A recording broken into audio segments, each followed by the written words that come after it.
Hi hello friends, welcome to my channel.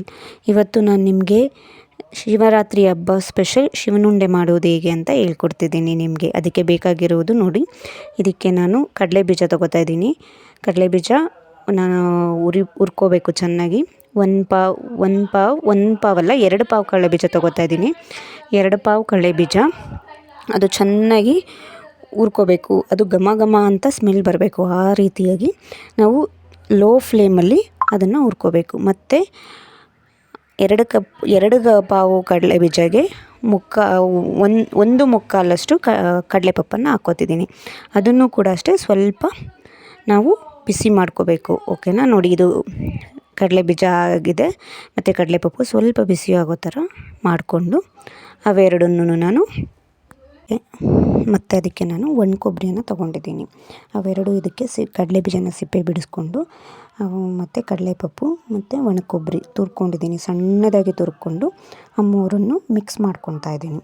ಅದಕ್ಕೆ ನಾನು ಈಗ ಏಲಕ್ಕಿ ಬಿಡಿಸ್ಕೊಂಡಿರುವಂಥ ಏಲಕ್ಕಿ ನೋಡಿ, ಇದನ್ನು ನಾನು ಏನು ಮಾಡ್ತೀನಿ, ಈಗ ಸಕ್ಕರೆ ಜೊತೆ ಹಾಕಿ ಗ್ರೈಂಡ್ ಮಾಡ್ಕೊತೀನಿ. ಗ್ರೈಂಡ್ ಮಾಡಿಕೊಂಡ್ರೆ ಅದು ಪೌಡರ್ ಆಗುತ್ತೆ.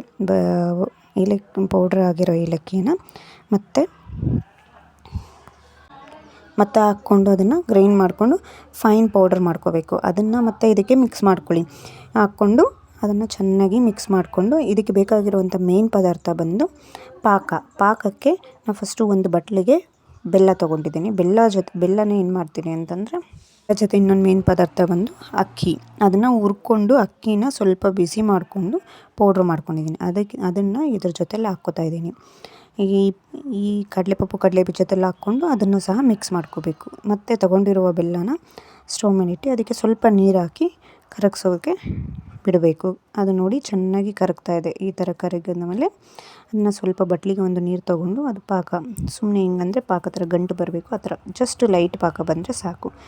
ಆ ಪಾಕ ಮಾಡಿಕೊಂಡು ಇದಕ್ಕೆ ಮಿಕ್ಸ್ಚರ್ಗೆ ಹಾಕ್ಕೊಂಡು ನಾವು ಅದನ್ನು ಉಂಡೆ ಕಟ್ಕೋತೀವಿ. ನೋಡಿ, ಆ ಪಾಕನ ಮಿಕ್ಸ್ಚರ್ಗೆ ಹಾಕ್ಕೊಂಡು ಈ ರೀತಿಯಾಗಿ ನಾನು ತೋರಿಸ್ಕೊಡ್ತೀನಿ. ಆ ರೀತಿಯಾಗಿ ಉಂಡೆಗಳನ್ನು ಚಿಕ್ಕಾಗಿ ಉಂಡೆಗಳನ್ನು ಕಟ್ಕೋಬೇಕು. ನೋಡಿ, ಈ ಥರ ಉಂಡೆ ಬರುತ್ತೆ. ಇದು ಬಂದು ಈಗ ಶಿವನಿಗೆ ಪ್ರಿಯವಾದ ಶಿವನುಂಡೆ ready. Thank you for watching friends. Please subscribe to my channel.